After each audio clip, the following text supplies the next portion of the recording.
Good morning everyone. आज हमारी KTM Duke 390 की फर्स्ट सर्विस है। 810 किलोमीटर के आसपास चल चुकी है और अभी सर्विस कराएंगे।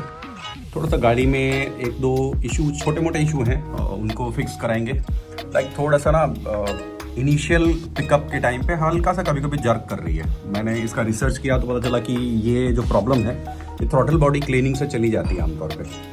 हायर स्पीड पे कोई दिक्कत नहीं है, लेकिन मीडियम स्पीड पे लाइक 60-70 के बीच में अगर मैं सडन एक्सेलरेट उठा रहा हूँ तो वहाँ पे हल्का सा लैग जर्क जैसा फील हो रहा है। वो थ्रॉटल बॉडी का इशू है, उसको अच्छे से क्लीन अगर कर दिया जाए तो फिक्स हो जाएगा। तो चलिए आज दिखाते हैं। चंडीगढ़ सर्विस स्टेशन जाएंगे हम अपनी KTM को लेकर। वैसे ज़ीरकपुर वाला जो रोड पर है वो अभी ओपन नहीं हुआ है, वो भी जल्दी ओपन हो जाएगा। तो चलिए पूरी वीडियो बने रहिए और दिखाते हैं सर्विस कॉस्ट क्या आती है, क्या क्या चीज़ें होती हैं, कौन सा ऑयल पड़ता है, क्या क्या चीज़ें करने वाले हैं, उसके बाद गाड़ी का रिस्पांस कैसा आता है आफ्टर सर्विस। और आज हमारी गाड़ी में लॉन्च कंट्रोल भी अनलॉक हो जाएगा। लॉन्च कंट्रोल आपकी व्हीली पॉपअप होने से बचाता है।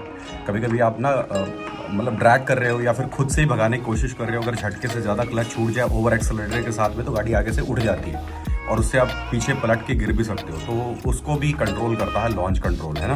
तो बहुत अच्छा फीचर है, वो होना चाहिए। अगर आप स्टंट कर रहे हो तो अलग बात है, अगर आप नॉर्मल चला रहे हो तो लॉन्च कंट्रोल एक्टिवेट होना चाहिए। तो ये रही दोस्तों अपनी बाइक। थोड़ा शिमला वाले रोड पे लेके गया था तो गाड़ी की हालत ख़राब है, काफ़ी गंदगी लगी हुई है। बट चलो सर्विस भी नज़दीक आ गई थी तो मैंने वॉश नहीं करवाया। और चैन भी थोड़ी सी गंदी हो गई है तो इसको भी वहाँ पर आई होप अच्छे से क्लीन कर देंगे वो लोग। 811 किलोमीटर ये चल चुकी है। और सर एजेंसी वालों ने भी बोला था कि सर इसकी सर्विस आप 800 पार होते ही करा लेना, ठीक है। 800 या फिर 1 मंथ, 1 से 1.5 महीने के अंदर अंदर। तो पहले 800 पार कर गई है गाड़ी, तो अभी ज़्यादा रिस्क ना लेते हुए, क्योंकि मैं थोड़ा सा कभी कभी हाई रैप भी करने का मन करता है। तो फर्स्ट सर्विस तक मना किया था हाई रैप करने के लिए। अभी थोड़ा सा सर्विस हो जाएगी तो ठीक रहेगा। और जब से इसको लिए तब से अपनी थार तो खड़ी ही है बिल्कुल उसको मन ही नहीं करता चलाने का। इसका ही इससे ही पेट नहीं भर रहा है अभी। और चलिए आपको दिखाते हैं कंप्लीट वीडियो, बने रहिएगा। वीडियो को लाइक कीजिए, चैनल को सब्सक्राइब कीजिए नेक्स्ट वीडियोस के लिए। और इसका भी फीडबैक रिव्यू अभी बाकी है, इसका भी मैं बताऊंगा। कुछ कमियां हैं इसके अंदर, बहुत सारी अच्छाइयों के साथ कुछ कमियां हर गाड़ी लेकर आती है। कोई भी गाड़ी 100% परफेक्ट नहीं हो सकती। तो ये रहा अपना हेलमेट, SMK का हेलमेट। ये हेलमेट मैंने क्यों लिया, ठीक है, एक 4 to 5,000 के बीच में ये हेलमेट, इसका रिव्यू मैं दूंगा आपको, अच्छे से दूंगा, डिटेल रिव्यू दूंगा। तो पहले लेके चलते हैं KTM सर्विस सेंटर, कराते हैं इसकी सर्विस, उसके बाद दूसरी वीडियोस पे काम करेंगे। तो हम पहुंच चुके हैं अभी सर्विस स्टेशन और गाड़ी को फटाफट इसकी फॉर्मेलिटी पूरी करके गाड़ी को डिपॉजिट कर देते हैं और फिर इसकी सर्विस जल्दी शुरू हो जाएगी। तो नंबर अपना जल्दी आ जाएगा, वैसे भी ज़्यादा भीड़ नहीं। दोस्तों हमारी बाइक जो है वो लग चुकी है, सर्विस हो रही है। और कुछ प्रॉब्लम थी छोटी मोटी जो शेयर कर दिया मैंने। एक वार्निंग लाइट आ रही थी जिसको मैंने स्क्रीन पर लगाया है, ये वाली। आप में से कितने लोगों की बाइक पे ये आ रहा था इशू, मुझे बताइएगा। मैं इनको बोल दिया है कि ये इशू आ रहा है। और एक थोड़ा सा गाड़ी ना इनिशियल फेज़ में हल्का सा लैग कर रही है पिकअप उठाने में, तो मे बी वो थ्रॉटल बॉडी का इशू हो सकता है। तो थ्रॉटल बॉडी क्लीन कराएंगे और आई होप कि वो फिक्स हो जाएगा। फर्स्ट सर्विस है तो मे बी जो फर्स्ट सर्विस होगी वो ज़्यादा उस पर कॉस्ट नहीं आने वाला। जो भी कॉस्ट आएगा मैं आपके साथ शेयर करूँगा। और क्योंकि आज भीड़ भी ज़्यादा नहीं है, मौसम ख़राब हो रखा है, बाहर हल्की हल्की बारिश हो रही है, सो दैट मौसम ख़राब है, ज़्यादा लोग, भीड़ है नहीं, रश है नहीं यहाँ पे। ईज़िली टाइम पे सर्विस के लिए गाड़ी लग चुकी है अपनी। तो उसके बाद देखते हैं कि कितनी देर में हमें गाड़ी देते हैं और खर्चे क्या आते हैं और मेरी प्रॉब्लम फिक्स हो पाती है कि नहीं हो पाती। एक बात याद रखिएगा कि अगर आपकी गाड़ी 200 सीसी के नीचे है तब आपको 20W50 डलवाना है। अगर आपकी गाड़ी 250 सीसी से ऊपर की है तब तक 10W50 वाला ऑयल आप में पड़ेगा। तो मेरी गाड़ी में जो भी प्रॉब्लम थी मैंने बता दी इनको, और इन्होंने बोला कि अभी आपका लॉन्च कंट्रोल एक्टिव नहीं होगा, क्योंकि 8 से 10 पे लॉन्च कंट्रोल एक्टिव नहीं होता है, ये एक्टिव होता है 1000 किलोमीटर के बाद। तो उन्होंने सेटिंग कर दी है और 1000 जैसे पूरा होगा लॉन्च कंट्रोल ऑटोमेटिक एक्टिवेट हो जाएगा। और ये मेरा इंजन ऑयल है 10W50 मेरी गाड़ी में डला है, क्योंकि मेरी गाड़ी 250 सीसी से ऊपर की है तो यही डलता है, आपको भी ध्यान में रखना है। तो बाइक हमारी वॉशिंग होकर आ गई है, सर्विस हो चुकी है। क्या क्या हुआ है वो मैं आपको बताता हूँ। एक्चुअली वो क्या रिक्वेस्ट कर रहे थे, सर अंदर वीडियो मत बनाइए, कंपनी के लॉ के खिलाफ है। तो मैंने अंदर वीडियो नहीं बनाया, इसीलिए आपको सर्विस होते हुए प्रॉपरली नहीं दिखा पाया। अभी वॉशिंग होके आई है और बहुत ज़्यादा तो होता नहीं है फर्स्ट सर्विस में। नॉर्मली चैन क्लीन हो जाती है, इंजन ऑयल चेंज हो जाता है, इंजन ऑयल फिल्टर चेंज हो जाता है, बाकी सब चीज़ें सेम की सेम रहती है। चलते हैं घर और फिर आपको एक्सप्लेन करेंगे कि चार्जेस क्या हैं, कैसी लगी सर्विस, सारी चीज़ें फीडबैक वीडियो में देंगे, सो दैट बने रहिए। और चलिए निकालते हैं। एक फ्यूल टैंक के अंदर डालने के लिए एडिबल दिया गया है, इसे फुल टैंकी करके फिर डालना, इसके बारे में भी समझाते हैं। तो दोस्तों गाड़ी सर्विस के बाद हमें ये फ्यूल सिस्टम क्लीनिंग दिया गया था और अभी इसको हम डालने वाले हैं अपनी बाइक के अंदर। तो चलिए इसको डाल के दिखाते हैं। हमें इंस्ट्रक्शन दिया गया था कि इसे फुल टैंक के अंदर ही डालें, तो अभी हमने जस्ट फुल टैंक कराया है और इसको हम इसके अंदर डालेंगे। इसके बेनिफिट्स क्या हैं वो मैं वीडियो में आगे आपको बताने वाला हूँ। ये फुल टैंक में बिल्कुल पूरा जाएगा, ये देख लीजिए, ठीक है, ये डल गया। बंद करते हैं, ठीक है, और हमारी गाड़ी अभी रेडी टू रेस बिल्कुल रेडी है मूव करने के लिए।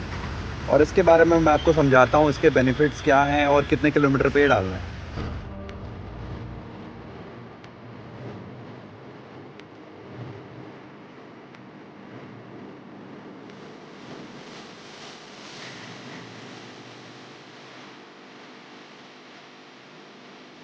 तो बरसात में एक सर्विस कराने का डिसएडवांटेज आपके सामने है।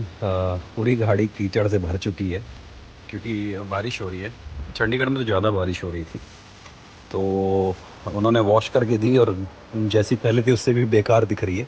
फ़िलहाल मेरी जो प्रॉब्लम थी वो थोड़ी सी ठीक लग रही है। अभी फ़ील नहीं किया मैंने कि मुझे लैग फ़ील हो रहा है। लैग मतलब इन द सेंस कि झटके से जैसे ही एक्सीलरेटर दो तो वो हल्का सा अटक के फिर उठाती थी, वो चीज़ मुझे मैंने रिपोर्ट करी थी। तो जो एडेबल उन्होंने दिया ना डालने के लिए, उससे थोड़ा सा इम्प्रूवमेंट मुझे फील हुआ। और बोला सर गाड़ी अभी आपकी बिल्कुल भी नहीं चली, 850 किलोमीटर कुछ भी नहीं होता है। तो उन्होंने ज़्यादा कुछ तो किया नहीं, इंजन ऑयल, ऑयल फिल्टर, है ना, और चैन क्लीनिंग, चैन लूप करके, और फिर इसमें जो ECU है उसकी चेकिंग वगैरह की थी। थोड़े नेक्स्ट सर्विस कब करनी है उसकी स्पीडोमीटर से और यहाँ स्विचेस से उसको एडजस्ट किया था कि नेक्स्ट जो सर्विस की जो इंडिकेशन है वो मेरा सेट करके दिया उन्होंने 7500 किलोमीटर पे। बस और कुछ उन्होंने किया नहीं। बाकी मैं कितना पैसा लगा है वो मैं आपको अभी बता देता हूँ। चलते हैं रूम में क्योंकि अभी हो रही है बारिश और मैं खड़ा हूँ बाहर, अभी थोड़ा बहुत भीग भी चुका हूँ। चलिए चलते हैं ऊपर और फिर आपसे डिस्कस करते हैं। तो दोस्तों कितना हमारा बिल बना है उसको एक्सप्लेन करने से पहले थोड़ा सा एक्सपीरियंस शेयर करना चाहता हूँ। एक्सपीरियंस ठीक ठाक रही और फर्स्ट सर्विस में क्या ही एक्सपीरियंस देखेंगे, जब थर्ड सर्विस होगी तब पता चलेगा कि चंडीगढ़ KTM की जो सर्विस है वो कैसी है। आमतौर पे जो फीडबैक्स मिलते हैं KTM सर्विस की तरफ से, जो भी लोग KTM बाइक मेरे से पहले ऑन कर रहे हैं वो लोगों का व्यू पॉजिटिव ही है। वो लोग अच्छा ही बोलते हैं कि अच्छी सर्विस होती है और मेरे को भी कोई शिकायत नहीं है। मुझे अभी मैं इनको अगर 10 आउट ऑफ द 9 देना चाहूँगा। इतना मुझे समझ में आया कि सर्विस ठीक है इनकी। अब आप जो बोलते हैं वो हर वो चीज़ वो नहीं करेंगे, क्योंकि जो चीज़ रिक्वायर्ड नहीं है उसको चीज़ों को करके कोई फ़ायदा नहीं है। मैंने उनको बोला कि क्या मेरी थ्रॉटल बॉडी में गंदगी होने के कारण ये लैग आ रहा है, तो उन्होंने बोला नहीं सर, 2-3 रीज़न होते हैं। थोड़ा सा क्या है ना, आजकल ये E20 पेट्रोल की वजह से, आपको भी पता है E20 की वजह से मैंने अपनी हुंडई वेन्यू बेची। माइलेज उसका 15 से सीधा 6-7 पर आ गया था, बड़ी प्रॉब्लम हो रही थी, इसीलिए थार रॉक्स लिया है मैंने। कोई कुछ भी बोले, कोई नेता अपनी छवि सुधारने के लिए कुछ भी बोलते, लेकिन भाई E20 पेट्रोल से कार के ऊपर प्रॉब्लम आ रही है, माइलेज बहुत ज़्यादा ड्रॉप हो रहे हैं और मैं बोल रहा हूँ 50% से ज़्यादा माइलेज ड्रॉप हो रहे हैं। पिकअप मर जा रहा है। मैं शिमला लेकर गया, मेरी वेन्यू चढ़ नहीं रही थी। फर्स्ट जब E20 नहीं था तो तब बड़े आराम से चढ़ी थी, वैसा ही बाइक में प्रॉब्लम आ रही है। तो ये मुझे जो पेट्रोल टैंक के अंदर डालने के लिए दिया गया है, इसको थोड़ा सा एक्सप्लेन करता हूँ मैं आपको। ये बड़ा कमाल का प्रोडक्ट है। मैं थोड़ी सी नेचुरल लाइट में लेके चलता हूँ, फिर आपको दिखाता हूँ। इसके ऊपर कुछ स्पेसिफिकेशन मेंशन करी गई है। वो स्पेसिफिकेशन आपको यहाँ पर देखने के लिए मिलेगी, है ना। प्रो लूब लिखा हुआ है, फुल सिस्टम क्लीनर लिखा हुआ है। ये करता क्या है पता है आपको? ये आपके फ्यूल के अंदर जो भी E20 की वजह से प्रॉब्लम हो सकती हैं उनको दूर करता है। इसके बेनिफिट्स है इम्प्रूव थ्रॉटल रिस्पॉन्स, मतलब वो जो लैग फील हो रहा था ना, वो E20 पेट्रोल की वजह से हो सकता है, उन्होंने कहा था। और वाकई में ये बोतल डालने के बाद मेरी वो प्रॉब्लम काफ़ी हद तक मुझे नहीं दिखाई दी। तो जब नहीं फील हो रही तो मैं बोलूँगा नहीं ही है ना। और इंजन जब कोल्ड स्टार्ट करते हैं ना तो उसकी कैपेसिटी को इन्हांस करता है, stable ideal RPM for the engine और ऑप्टिमाइज फ्यूल इफिशिएंसी, मतलब ये आपका माइलेज भी बढ़ाता है ना। रिड्यूस एग्जॉस्ट एमिनेशन, इसको भी ये काफ़ी हद तक जो है वो आपके जो पोल्यूशन है उसको भी कंट्रोल करता है। और इसको देखेंगे डायरेक्शन हाउ टू यूज में मैं आपको समझा देता हूँ। इसको जो है 10 लीटर फ्यूल आपकी गाड़ी में होना चाहिए, पेट्रोल होना चाहिए, और उसमें आपको 140 ml ये डालना है। इसकी जो 140 ml का ही है, मतलब एक पूरी बोतल 10 लीटर फ्यूल के अंदर चली जाएगी। तो मैंने फुल टैंक कराया था, थोड़ा सा ज़्यादा ही था, मतलब 10 लीटर से थोड़ा ज़्यादा होगा, फुल टैंक के आसपास से कराया था और फिर इसको मैंने डाल दिया। ठीक है, इतना ज़्यादा बिल्कुल 100% एक्यूरेट करके डालने से भी ऐसा कुछ नहीं कि आप बहुत बड़ी प्रॉब्लम हो जाएगी, नहीं, चीज़ें चल जाती है। क्लीनर है एक तरह का, है ना। और इसको 1000 से 1500 किलोमीटर के बाद में दोबारा आपको डालना पड़ेगा अगर आपको बेटर परफॉर्मेंस चाहिए अपनी गाड़ी के साथ में। तो ये 277 रुपीज़ का पड़ता है। मैंने एक डाल दिया, एक मैं अपने गाड़ी के लिए अलग से परचेज करके ले आया हूँ। ये इसकी डिटेल वगैरह, मैन्युफैक्चरिंग वगैरह लिखी है। तो अब KTM की तरफ से रिकमेंडेड है तो मुझे खरीदने में भी कोई प्रॉब्लम नहीं हुई। तो इसको रखते हैं साइड में और अभी आते हैं अपने इनवॉइस के ऊपर। तो मैं थोड़ा सा ऊपर से इसको फोल्ड कर देता हूँ ताकि मेरा एड्रेस ना दिखाई दे भाई, नहीं तो आप आ जाओगे हैप्पी बर्थडे करने। देखो, मैं इस चैनल पे बेशक फेमस नहीं हूँ, लेकिन फंड गुरुजी चैनल पे अपनी प्यार करने वाले जनता जनार्दन 5 लाख पूरे होने वाले हैं भाई। और चलिए थोड़ा सा अब इसको इनवॉइस को समझ लेते हैं। यहाँ पर एक gas kit cap oil filter लगाया गया है, ये पेड में आता है, ज़्यादा महंगा नहीं है, 21 रुपये 90 पैसे, यानी कि 22 रुपये का है। इसमें पड़ा है मोटोल का इंजन ऑयल 10W50 250 सीसी ऊपर की जो बाइक्स होती हैं उनमें डलता है। और 2050 और 3050 बहुत सारे टाइप के ऑयल आते हैं, वो अलग अलग प्रकार के इंजनों के लिए होता है। लेकिन हमारी 390 ड्यूक है तो हमारे में थोड़ा सा जो थिकनेस है वो डिफरेंट रहती है। तो हमारे में ये पड़ा है 1614 रुपये 99 पैसे, यानी कि तकरीबन मान के चलिए 1615 रुपये का। ठीक है, और इसमें चैन को लूप किया गया है, उसके लिए 40 रुपीज़ आसपास इन्होंने चार्ज किया है। बाकी कुछ भी खास ऐसा नहीं है। और ये देखिए यहाँ पर ना, ये मैंने जो ये एडिबल लिया है 140 ml वाला, ये रहा, ये मुझे पड़ा है टोटल 500 रुपये का। तो कई लोग यहाँ पर ये सोच रहे होंगे सर आपका यहाँ पर जो टोटल चार्जेस लगे हैं वो लगे हैं 2485 रुपीज़। कई लोग आपको वीडियो में दिखाएंगे 1700 1800 लगे हैं। तो अगर ये 500 रुपये आप माइनस कर दोगे तो वही 1800 1900 के आसपास ही आएगा, 555 रुपये के आसपास ये एक्स्ट्रा हमारा ऐड हुआ है। ये मैंने 2 ले लिया, 1 लेना था एक्चुअली, उन्होंने 1 ही दिया। मैंने बोला भाई जब 1000 किलोमीटर पे डालना ही है तो 1000 किलोमीटर दोबारा सर्विस तो होगी नहीं। तो फिर मैंने जो है अपनी पसंद से एक और अपनी तरफ से ले लिया और डाला है। बाइक का रिस्पॉन्स कैसा है भाई? बाइक बहुत बढ़िया चल रही है, परफॉर्मेंस इन्हांस हुई है, वाकई में सर्विस कराने के बाद परफॉर्मेंस इन्हांस हुई है। अब I am free to accelerate, पहले इसको ज़्यादा हाई RPM पे एक्सेलरेट नहीं कर सकते, लगातार नहीं कर सकते, बीच बीच में मैंने कभी कभी किया था। उन्होंने बोला था कि 5000 RPM और 6000 RPM के आसपास ही रखना, बहुत ज़्यादा रैप नहीं करना, खींचना नहीं, नई गाड़ी है। बीच में फिर भी मैंने कभी कभी किया था, मैंने कहा होता कुछ नहीं है, लेकिन फिर भी थोड़ा नहीं करना चाहिए। मैं ये बोलूँगा कि first service experience was very good. Cost आपको पता है KTM बजाज ये इनका कोलैबोरेशन है, तो जो सर्विस कॉस्ट है, जो पार्ट्स हैं और जो पास्ट की कॉस्टिंग है वो बहुत सस्ती हो चुकी है, बहुत ज़्यादा महंगी नहीं है। तो आई एम रियली सेटिस्फाइड। और मेरे टोटल खर्चा आया है तकरीबन 2485 रुपये और बाकी सब कुछ बेस्ट है। और अभी मैं इस गाड़ी के बारे में ना कुछ रिव्यू आपको दूंगा, कुछ प्रोज एंड कॉन्स, क्या इसके अंदर कमियां मुझे फील हो रही हैं, वो नेक्स्ट वीडियो में आपके साथ में डिस्कस करूंगा। और आप क्या जानना चाहते हैं वो मुझे कमेंट्स कर दीजिएगा। मैं इंडियन आर्मी से रिटायर्ड बंदा हूं, तो मैंने रॉयल इनफील्ड 350 इंडियन आर्मी वाली बहुत लंबे समय तक चलाई है, बहुत लंबे समय तक। तो ऐसा नहीं कि मैं बाइकिंग की दुनिया में नया हूँ, मेरे पास जो अपाचे RTR 160 हिमाचल प्रदेश जब मैं पोस्टेड था वहाँ पर थी। मेरे पास पैसे कम थे, मैंने सेकेंड हैंड ही ली थी, बट वो वेल मेंटेन थी, बहुत अच्छी पावर वो भी निकालती है, तो मैंने उसको चलाया हुआ है। और उसके बाद फिर मेरे पास FZ थी, वो भी यामाहा की बहुत अच्छी बाइक है, बट मुझे यामाहा की सर्विस बिल्कुल अच्छी नहीं लगी। पंचकूला में मैंने सर्विस करा के देखी, यामाहा की सर्विस के खिलाफ तो मैंने वीडियो ही बनाया हुआ है, वो मैं वीडियो का लिंक आपको दे दूंगा। तो मुझे यामाहा की सर्विस बिल्कुल अच्छी नहीं लगी। और अपाचे TVS का हिमाचल के अंदर सर्विस ठीक ठाक था। KTM का यहाँ पर सर्विस मुझे ठीक लगा। तो ये अपना बाइकिंग का बैकग्राउंड है। और एक और बात बताना चाहता हूँ कि अगर आप स्कूटी से या प्लैटिना जैसी बाइक से डायरेक्टली ड्यूक 390 पे जंप कर रहे हो तो भाई थोड़ा सा आपको कम से कम 2-2.5 किलोमीटर 3,000 किलोमीटर ना आपको गाड़ी को बहुत आराम से चलाना चाहिए। आपको पहले उस गाड़ी की पावर को समझना चाहिए। टू बी वेरी ऑनेस्ट, मैंने जब इसको शोरूम से लेकर निकला और थोड़ी एसेसरी लगवा करके लौट रहा था, उस टाइम पर ये गाड़ी व्हीली पॉपअप हो गई। मुझे लगा क्या ही है यार, थोड़ा सा बूम बूम करके निकलते हैं। तो मैंने एक ऐसे करके कार खड़ी थी, एक ट्रक खड़ी थी, उसके बीच में से ऐसे मतलब खड़ी थी दोनों। मैं होता ना बाइक को अगर जगह मिलती है तो वो निकल जाते हैं आगे, तो वैसे जगह मिल रही थी तो मैं वो लोग खड़े थे, मैं निकल कर लाइटिंग पॉइंट के आगे जाके खड़ा होना चाहता था ताकि जैसे ही लाइटिंग पॉइंट ग्रीन होगा मैं निकल जाऊंगा। मेरी गाड़ी व्हीली पॉपअप हो गई, मैं बाल बाल बचा गिरते गिरते।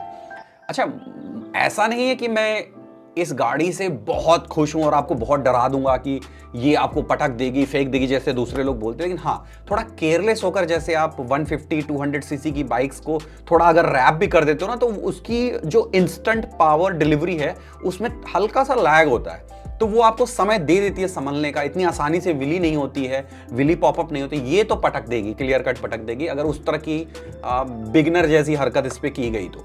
लेकिन मैं क्योंकि एक बार बाइक को चला लेता हूं, एक बार उसको ऑब्जर्व कर लेता हूं, तो जान जाता हूं कि ये कैसे रिएक्ट करेगी अगर मैं इस तरह की एक्टिविटी करता हूं। तो अब मेरे को कोई भी दिक्कत नहीं होती, मैं इसको बिल्कुल इसकी फुल क्षमता तक ले जा सकता हूं। और मुझे ये बाइक वो नहीं लगी जो मेरे को डरा दे। हाँ, फर्स्ट राइड पे मैं डर जरूर गया था कि यार ये तो कुछ ज्यादा ही पावरफुल है, लेकिन जब इसको मैं आज 850 किलोमीटर कंप्लीट कर चुका हूं तो मुझे नहीं लगता कि ये बाइक कोई बहुत बड़ी मॉन्स्टर बाइक है जो आपको बहुत ज्यादा डरनी चाहिए। और बहुत ज्यादा आपको, अगर आपको बाइकिंग का थोड़ा बहुत भी एक्सपीरियंस है ना तो आपको डर नहीं लगेगा, आप इजीली हैंडल कर लोगे। गो फॉर इट, मस्त बाइक है। लेकिन मुझे लगता है कि मैं अभी अपग्रेड करूंगा इसको, कुछ दिन चला करके 6-8 महीने साल भर चला कर थोड़ा फंड अगर जमा होता है तो मैं अपग्रेड करूंगा, मैं और बड़ी बाइक पे जाऊंगा। मेरे को ये लगता है कि इसकी जो मैक्सिमम कैपेबिलिटी है वो मैं इजीली उस स्पीड पे उस चीज को इसको मैनेज कर ले जाऊंगा। आप भी कर ले जाओगे, अगर थोड़ा बहुत भी बाइकिंग का अनुभव हो तो आप कर ले जाओगे। और थोड़ा सा सिटी ड्राइविंग में मैं आराम से चलता हूँ, जब तक मुझे हाईवे नहीं मिलता मैं गाड़ी नहीं खींचता हूँ। मैं ट्रैफिक में बहुत ज़्यादा ऐसे करके निकलना मुझे अच्छा नहीं लगता। वैसे ही लोगों को छपरी बोला जाता है। देखो, कोई भी बाइक छपरी नहीं होती है, बाइक पे बैठा हुआ बंदा छपरी होता है। आपको बाइक भगानी है तो आपके पास एक अच्छी खासी रोड होनी चाहिए, आपके पास कम से कम 4 वे लेन होनी चाहिए, आपके पास खुला रास्ता होना चाहिए, ताकि आप भगा रहे हो तो आपकी भगाने की वजह से किसी और को प्रॉब्लम ना हो। और स्पीड लिमिट 120 है, 140 है, क्या है वो भी आपको ध्यान में रख के चलाना चाहिए। तो इट्स नॉट रिकमेंडेड, मैंने लिया है। मैं जहाँ थार लेके नहीं जा सकता वहाँ इसको लेके जाने के लिए, लेकिन अभी बाइक जब स्पोर्ट्स बाइक ऑन कर रहा हूँ तो मुझे दिलचस्पी आ रही है कि यार थोड़ी सी लीडर क्लास, एक पावरफुल सेगमेंट की भी एक बाइक होनी चाहिए। तो आप मुझे कमेंट्स करके बताना नेक्स्ट बाइक। मैं कोई भी बाइक अफोर्ड कर सकता हूँ, बट मैं एक ट्रेडर हूँ, एक इन्वेस्टर हूँ, तो मुझे ना चीज़ों को सोच सोच के इन्वेस्ट करने में मैं पागलों की तरह इन्वेस्ट नहीं करता कि नहीं मुझे अभी चाहिए तो अभी चाहिए, वैसा मेरा एटीट्यूड नहीं है। मैं ड्यूक 390 3-4 साल पहले भी ले सकता था, बट मैं ये सोचता हूँ कि जो पहले ज़रूरी है वो काम करो। जैसे कि प्रॉपर्टी ज़रूरी है, घर बनाना ज़रूरी है, थोड़े शोरूम वगैरह ले लो, एक बढ़िया कार पहले ज़रूरी है, बाइक वाइक तो चलती रहेगी। तो मैं इस तरह से स्टेप बाय स्टेप जाता हूँ। मेरी एक हॉबी है कि मैं किसी भी चीज़ के लिए क्रेजी नहीं होता कि नहीं मुझे ये चाहिए चाहिए, है ना, वैसा नहीं होता मेरे साथ। मेरे को ज़रूरत की चीज़ों के लिए मैं ही पहले जाता हूँ, बाकी चीज़ों के लिए नहीं जाता हूँ। तो ये थोड़ा सा एक्सपीरियंस आपके साथ सोचा शेयर किया जाए। तो दैट्स इट फॉर टुडे दोस्तों। वीडियो को लाइक कर दीजिएगा, चैनल को सब्सक्राइब कीजिएगा, और कोई भी आपका क्वेरी हो तो कमेंट्स करिएगा वीडियो को डिस्क्रिप्शन में। Thank you so much for watching. जय हिंद, वंदे मातरम।